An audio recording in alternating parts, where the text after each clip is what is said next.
Principal Ma'am, respected teachers and dear friends. Today I stand before all of you to present an insightful speech on women empowerment.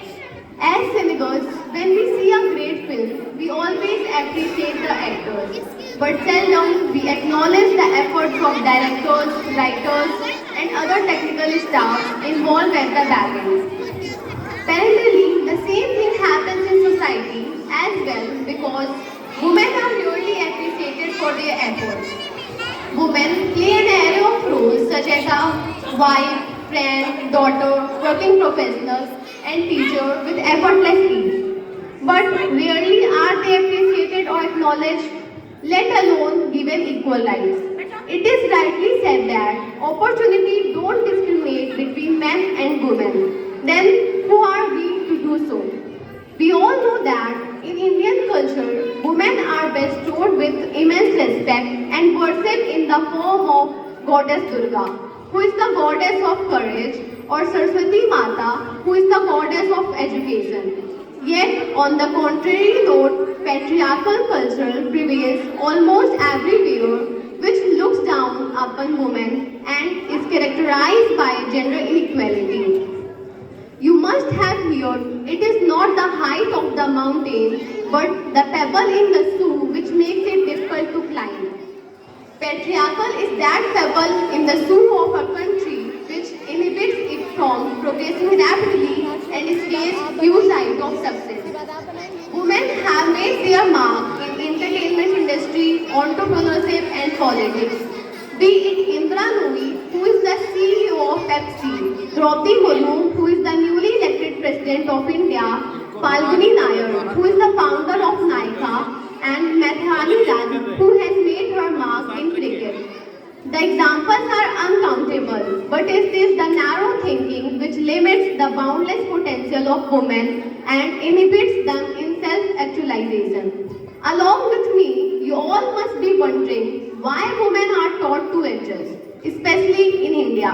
And that is why divorce is a taboo in our country because it defeats the conventional norms and stereotypes. If a man and a woman decide to part ways post-marriage, then it is always the woman who would be blamed and defamed, even though it would be a mutual decision. Divorce, I believe, should not be looked at negatively as it marks a fresh beginning for both men and women. If you ask my honest opinion, I strongly advocate that instead of adjustment, women should be empowered and taught to take a stand for themselves, irrespective of what society thinks of them. Because whether you adjust or take stands for your wants, society will always judge you and talk things behind your back.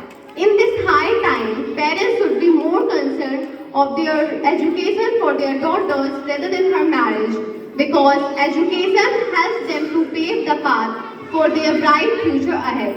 At IITs, IMS, women have outsourced men and time and again have proved that they are not only par with men but also much more efficient, courageous and tenacious than them.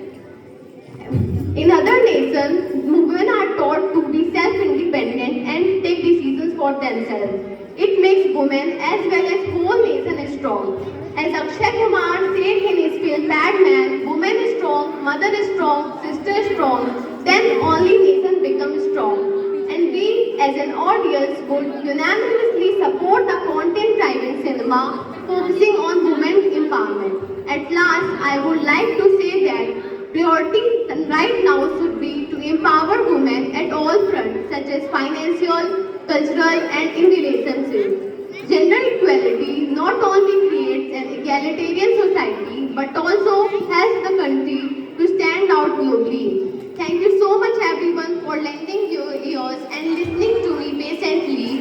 Hope this short speech on women empowerment gave you some food for thought and evoked inspiration in you all.